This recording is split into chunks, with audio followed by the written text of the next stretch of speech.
The Girl in the Snow. The wind howled like a banshee across the Montana plains, driving snow so thick that Jeremiah Cooper could barely see his own barn through the kitchen window. He stood there with his coffee growing cold in his weathered hands, watching the storm rage with the kind of intensity that could kill a man if he were fool enough to be caught out in it. 3 years had passed since Martha died, and still he found himself setting 2 cups on the table each morning before remembering. The habit died hard. Like everything else about loving someone, he'd learned that grief was a stubborn beast, settling into your bones like the cold and refusing to leave even when spring came calling. The farmhouse felt too big now, too quiet except for the creaking of old timber and the whistle of wind through the eaves. He built it for a family, him and Martha and the children they'd hoped would come. But the children never came, and now Martha was buried up on the hill beneath the old oak, leaving Jeremiah alone with his cattle, his chickens, and memories that sometimes felt more real than the empty rooms around him. He was fixing to turn away from the window when something caught his eye, a dark shape near the gate, barely visible through the swirling white. At first he figured it was just his old dog Buck, who had a habit of wandering off even in weather that would freeze the whiskers off a mountain cat. But Buck was right there by the fire, and this shape was smaller, more still. Jeremiah squinted, pressing his face closer to the cold glass. The shape hadn't moved, not even with the wind trying to knock down everything that wasn't nailed down tight. Something cold that had nothing to do with the weather settled in his chest. "Well, I'll be damned," he muttered, reaching for his coat. The coat was Martha's last gift to him, a heavy woolen thing she'd ordered special from back east. She'd given it to him the Christmas before she took sick, saying a man needed proper protection against the Montana winters. Now it was one of the few things he had left of her, and he wore it like armor against the loneliness. He pulled on his boots and wrapped a scarf around his neck, then stepped out into the storm. The cold hit him like a physical blow, saddling his breath and making his eyes water. Snow stung his face like thrown sand, and the wind nearly knocked him sideways as he fought his way toward the gate. The closer he got, the more certain he became that he wasn't looking at an animal. The shape was too regular, too human. When he was close enough to make out details, his heart nearly stopped. It was a girl, maybe 8 or 9 years old, curled up against his gatepost like she was trying to make herself as small as possible. She wore a thin dress that might have been blue once but was now gray with dirt and wet with snow. No coat, no hat, no shoes, just bare feet that had turned an alarming shade of blue. Her dark hair was plastered to her head, and ice crystals clung to her eyelashes.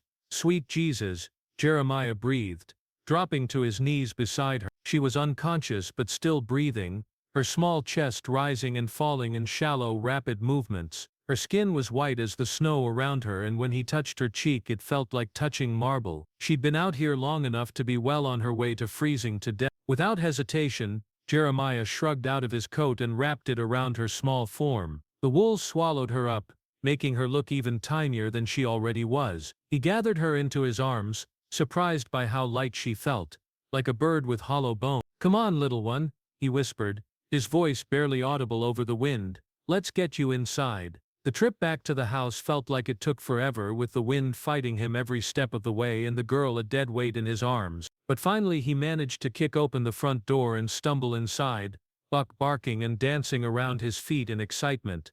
The warmth of the house hit them both like a wave. Jeremiah didn't stop to appreciate it. He carried the girl straight to the kitchen and laid her down on the rug in front of the stove. Her lips were blue and her breathing was so shallow he had to watch carefully to see her chest move. He'd seen enough cases of frostbite and exposure during his years on the frontier to know what needed doing. First he got the stove burning hot and filled every pot and kettle he owned with water to warm. Then he carefully removed her wet dress, trying not to think about how thin she was, how her ribs showed through her pale skin like the ribs of a starving animal. He wrapped her in every blanket he could find, then began the slow process of warming her extremity. He'd learned the hard way that warming someone too fast could kill them just as dead as leaving them cold. Her hands and feet were the worst, white and stiff and cold as ice. He rubbed them gently between his own hands, breathing on them, working feeling back into the frozen flesh. It took hours. Hours of patient work,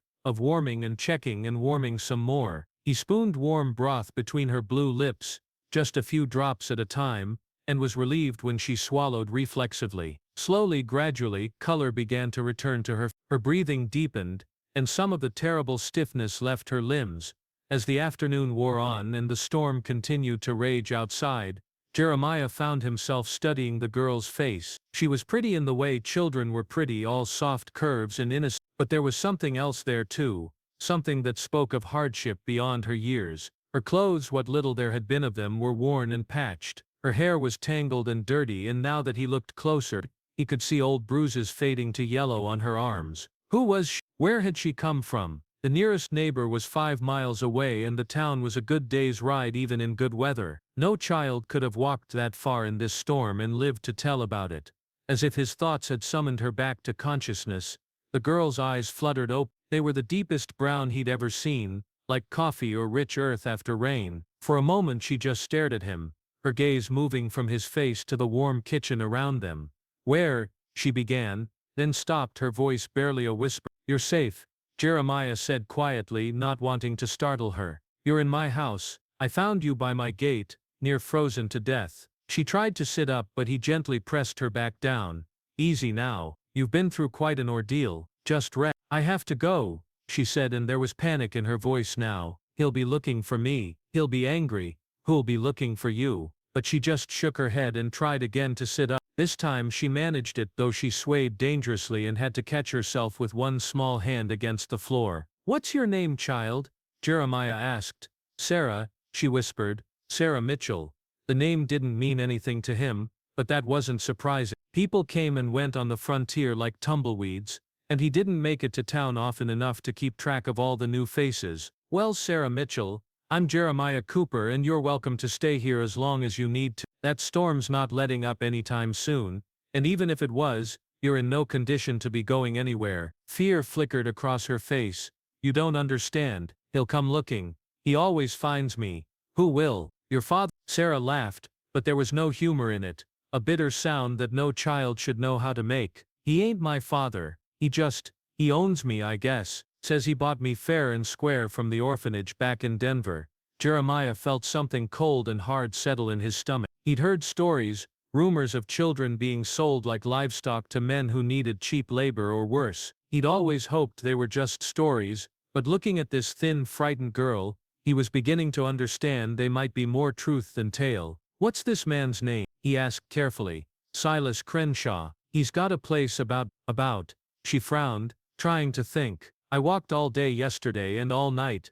Maybe 10 miles, 15, I ain't sure." Jeremiah knew the name, knew it and hated. Silas Crenshaw ran what he called a trading post, but everyone knew it was little more than a den of thieves and worse. If Crenshaw had this girl, if he'd bought her from some corrupt orphanage, then Sarah Mitchell was in more trouble than just frostbite. "Well," Jeremiah said, keeping his voice steady, "Silas Crenshaw's going to have a hard time looking for anyone in this weather, and even if he does come looking, he's going to find that I don't much care for his business practices." Sarah stared at him with those big brown eyes. "You'd stand up to him?" "For me?" The question hit him like a punch to the gut. When was the last time anyone had needed him to stand up for them? When was the last time he'd mattered to another human being? "Yes," he said simply. "I would." That night, while the storm continued to rage and Sarah slept on a makeshift bed by the stove, Jeremiah sat at his kitchen table and thought about what he was getting himself into. Silas Crenshaw wasn't just a bad man, he was a dangerous one, the kind who settled disputes with a gun and asked questions later. Jeremiah had managed to avoid trouble with him so far by staying on his own land and minding his own business. But this felt different. This felt like the first thing that had mattered in 3 years. He looked over at Sarah, small and fragile under the pile of blankets. In sleep she looked even younger, and he could see the fear had finally left her face. She'd eaten 2 bowls of soup before falling asleep, and some color had returned to her cheeks. She was a fighter, this one. She'd survived whatever hell Crenshaw had put her through, then had the courage to run even knowing she might die in the attempt. The storm blew itself out sometime during the night, leaving behind a world transformed by snow. Jeremiah woke to brilliant sunshine streaming through his windows and the sound of Sarah moving around in the kitchen. He found her standing at the stove, stirring a pot of coffee with movements that spoke of long practice. "Morning," he said. "You didn't have to do that." She shrugged, not meeting his eyes. "I always make the coffee. It's what I do." The matter-of-fact way she said it broke his heart a little. How long had this child been taking care of adults? How long had she been working instead of playing, surviving instead of living? Well, I appreciate it, he said, but from now on, coffee's my job. Your job is just being a kid. She looked at him like he was speaking a foreign language. I don't know how to do that. Then I guess we'll figure it out together. They spent the morning in careful conversation. Sarah was obviously intelligent, but her education had been sparse and practical. She could read a little, write her name, and do figures well enough to count money and measure ingredients. Mostly though, she'd been taught to work cooking, cleaning, mending, all the tasks that kept a household running. Crenshaw, he said, I was lucky he took me. She told Jeremiah as they sat by the fire, said most men wouldn't want a girl, that girls cost more to feed than they're worth. Silas Crenshaw's a damn fool, Jeremiah said, then caught himself. Sorry, shouldn't curse in front of a lady. Sarah giggled, the first genuinely happy sound he'd heard from her. I heard worse than that from him, believe me. Around midday Buck started barking, and Jeremiah heard the sound of horses approaching. Sarah went white as a sheet, and her hand instinctively reached for his arm. She whispered. Jeremiah moved to the window and peered out. 3 men on horseback were approaching the house, and he recognized Silas Crenshaw's bulky form in the lead. Crenshaw was a big man, soft around the middle but dangerous as a rattlesnake. The 2 men with him looked like the kind of hired muscle that asked no questions and left no witnesses. Sarah, Jeremiah said quietly, I want you to go upstairs to my bedroom and stay there until I come get you. No matter what you hear, don't come down, understand? She nodded, fear making her look even smaller.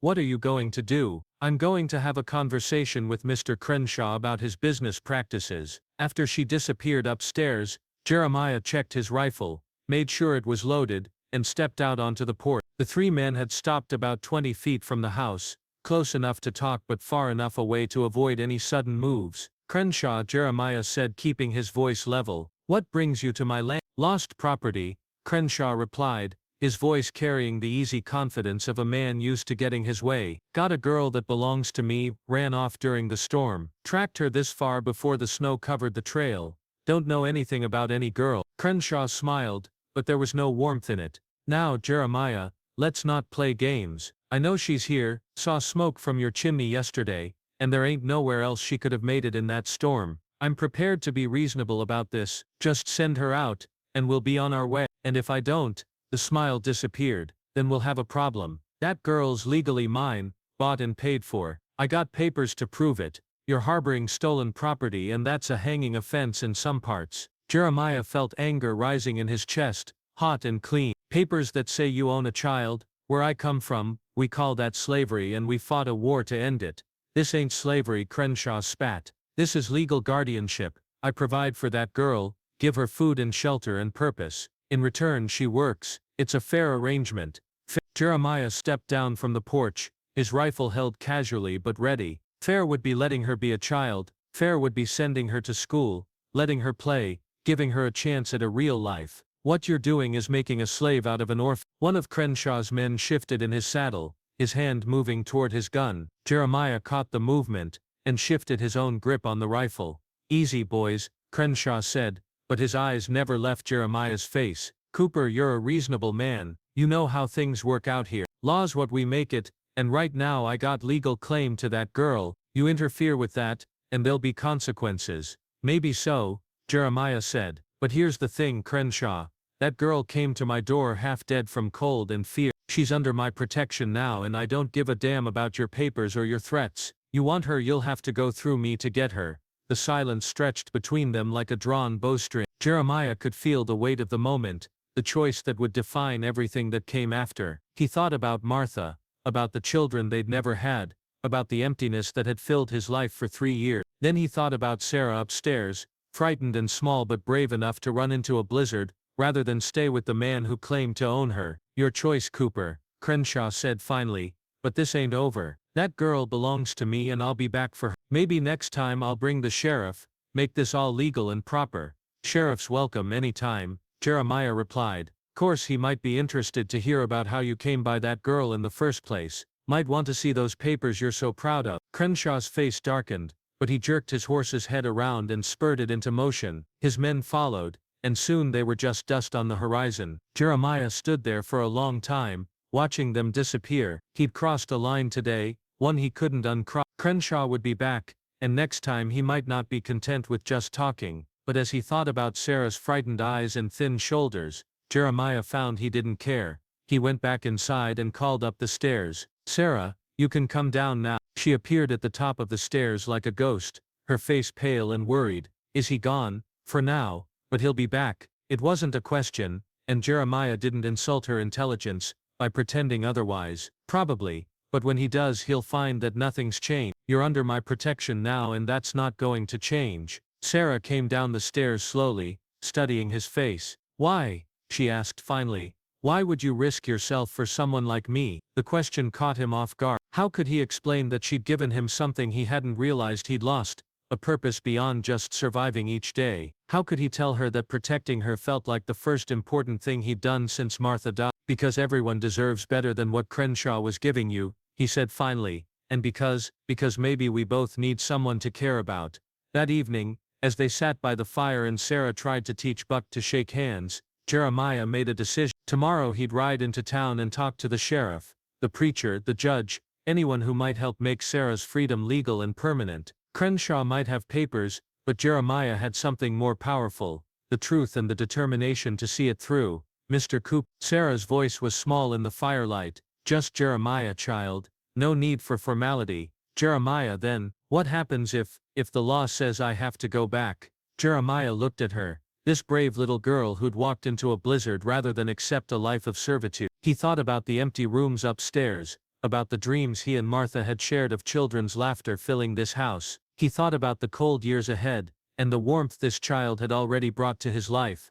"Then we'll cross that bridge when we come to it," he said. "But I promise you this, Sarah Mitchell, as long as there's breath in my body, you'll never go back to being anyone's property. You're free now and you're going to stay that way." Outside, the wind picked up again, rattling the windows and reminding them both of the storm that had brought them together. But inside, by the warm glow of the fire, a new kind of family was beginning to take shape, one built not on blood or law but on the simple human choice to protect what matters most. And for the first time in 3 years, Jeremiah Cooper's house felt like a home again.